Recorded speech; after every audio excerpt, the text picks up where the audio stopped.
Quiero hablar de este artículo que no recuerdo de dónde lo vi, de dónde me lo pasaron, pero está muy interesante. Yo creo que sí es muy importante que hablemos de estos temas. El título, como lo pueden ver aquí, se llama El falso mito del esfuerzo en América Latina y lo escribe este señor Alfonso Serrano Mancilla. Para que sepan quién es, vamos a darle clic. Aquí vemos en su Twitter que es un latinoamericano, doctor en economía, entonces al menos tiene las credenciales para estar opinando de economía o de fenómenos económicos.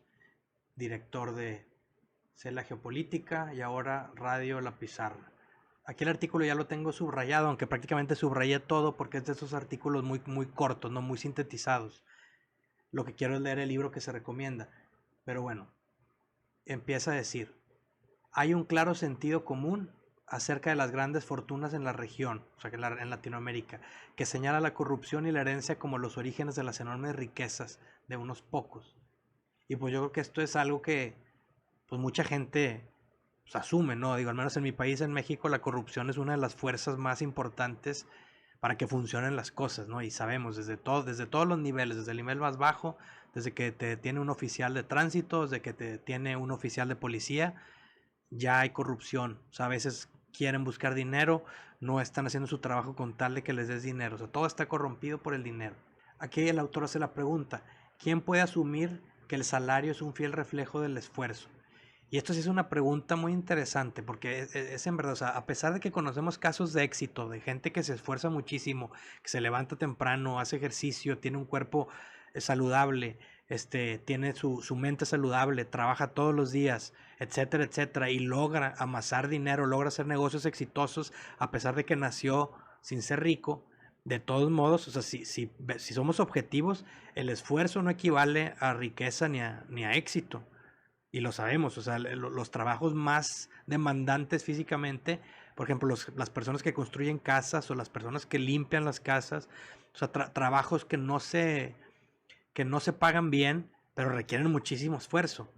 Entonces, pues es un mito, ¿no? Esto es a lo que le llaman el mito de la meritocracia, porque en el capitalismo, pues una de las ideas que se sostiene es que pues se hace una estructura de mérito. Tú haces un producto que la gente valora, la gente te lo compra y el dinero que intercambian voluntariamente, pues lo mereces tú porque hiciste algo que la gente quiso.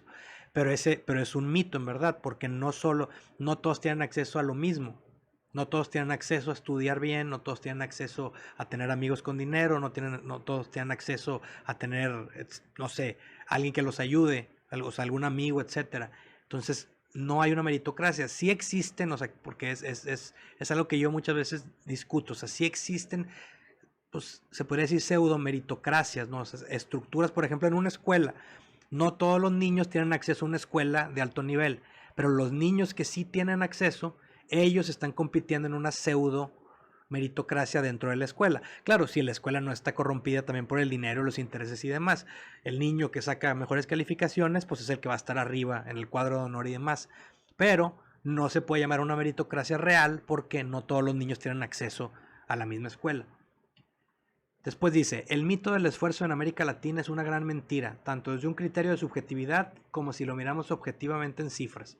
Bueno, aquí no sé a qué se refiere, porque yo creo que en un criterio de subjetividad, pues como les digo, sí se puede hablar de meritocracias imperfectas, pero pues como todos los individuos son parte de todo este sistema gigantesco que es la humanidad, pues no hay meritocracia ni siquiera de un individuo, porque pues necesitaste a la sociedad y necesitaste muchas cosas que los demás hicieron.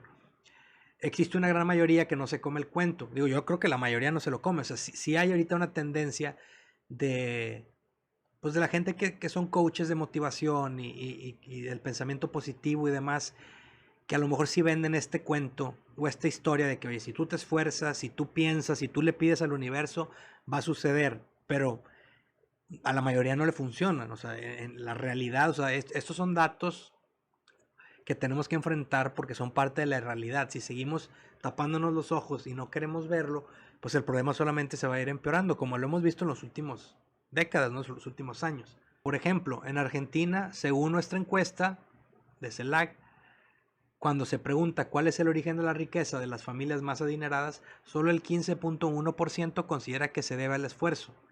O sea, la mayoría está de acuerdo en que no es el esfuerzo. El resto cree que es un asunto de corrupción o de herencia.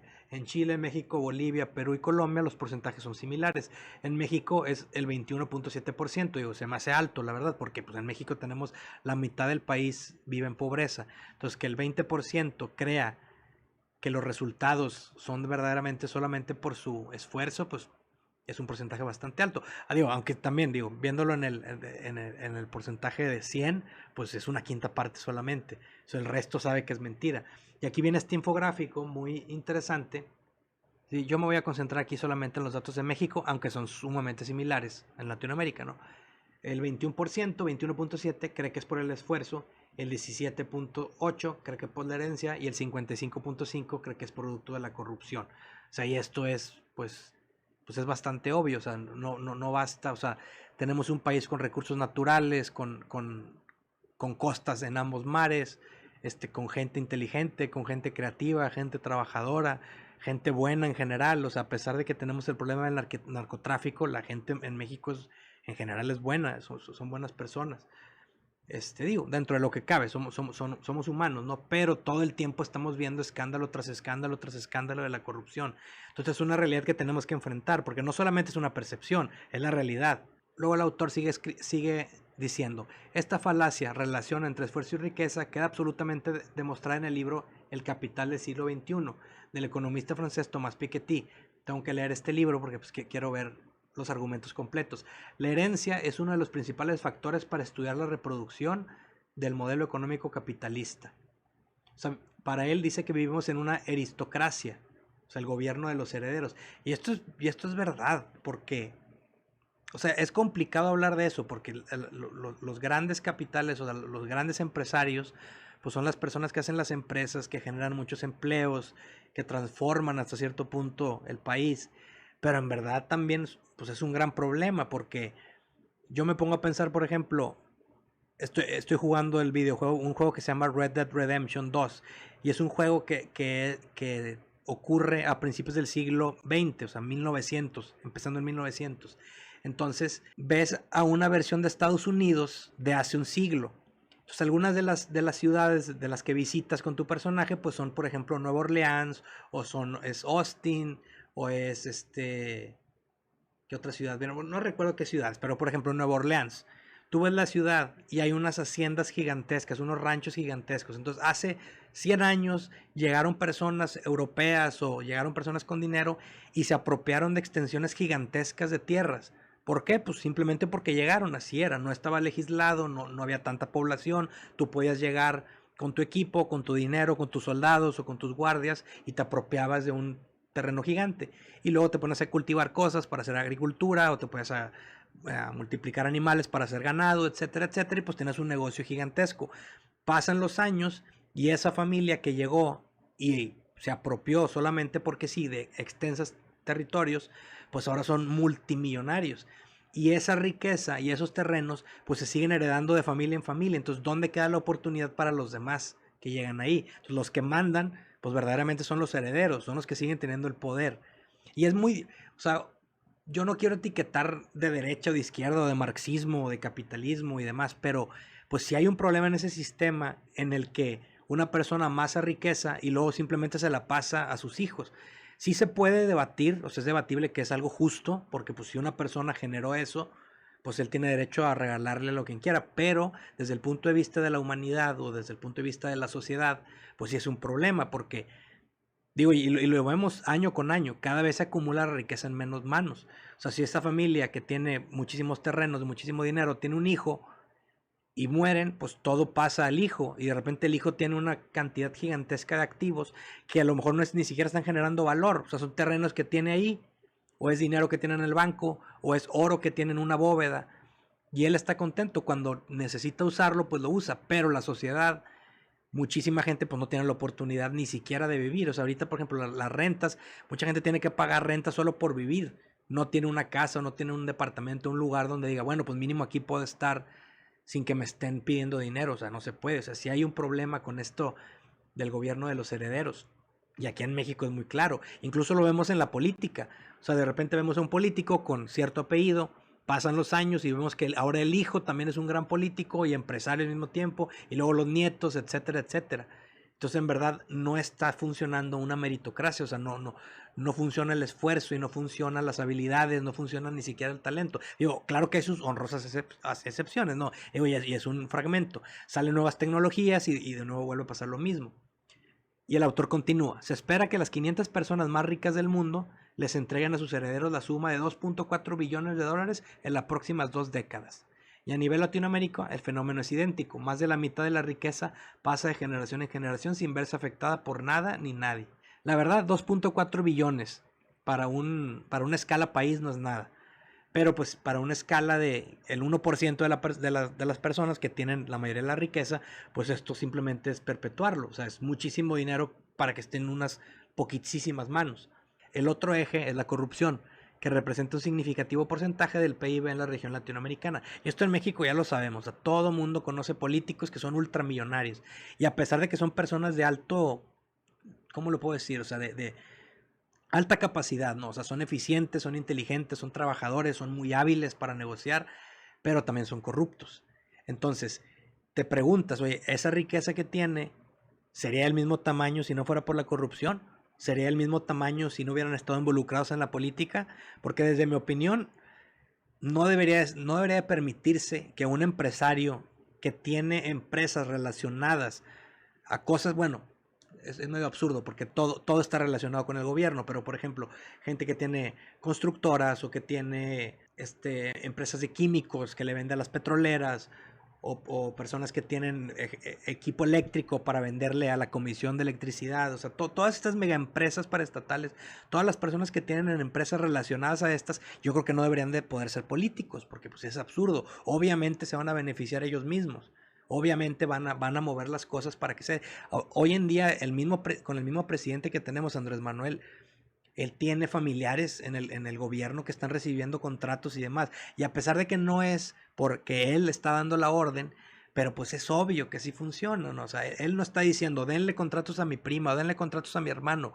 Pero como son familias que llevan tanto tiempo relacionándose con el gobierno y con funcionarios, pues es inevitable que suceda.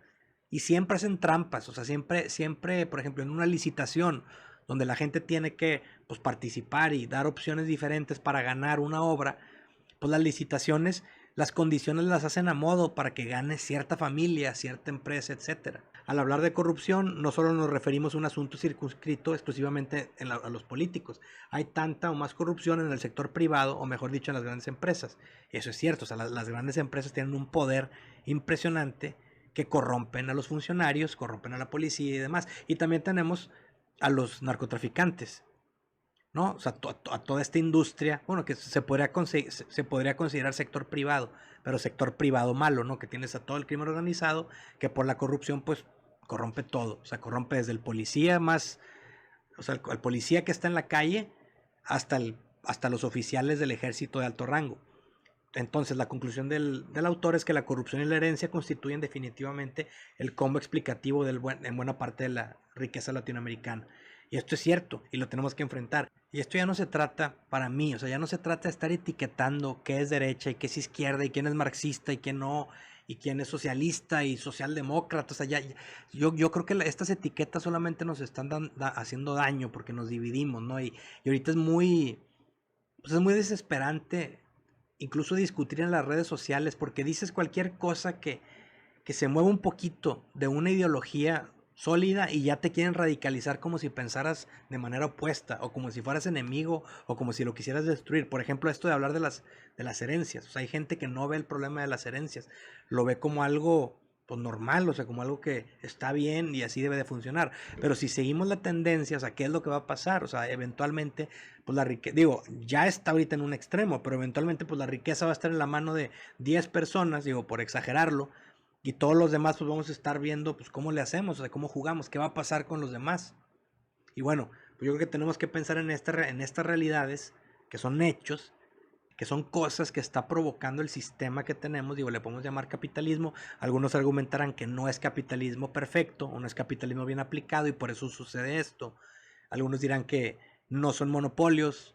Por ejemplo, hay ciertos influencers que hablan de que los monopolios solamente ocurrían cuando tenían permiso del rey, o sea, cuando estaban apoyados por la realeza, o sea, por el régimen totalitario. Pero ahora pues sabemos que un monopolio pues tiene otra definición. Y a eso es a lo que tiende Latinoamérica y a lo que tiende el mundo. O sea, tiende a que todo se concentre en pocas manos y que los demás no tengan nada.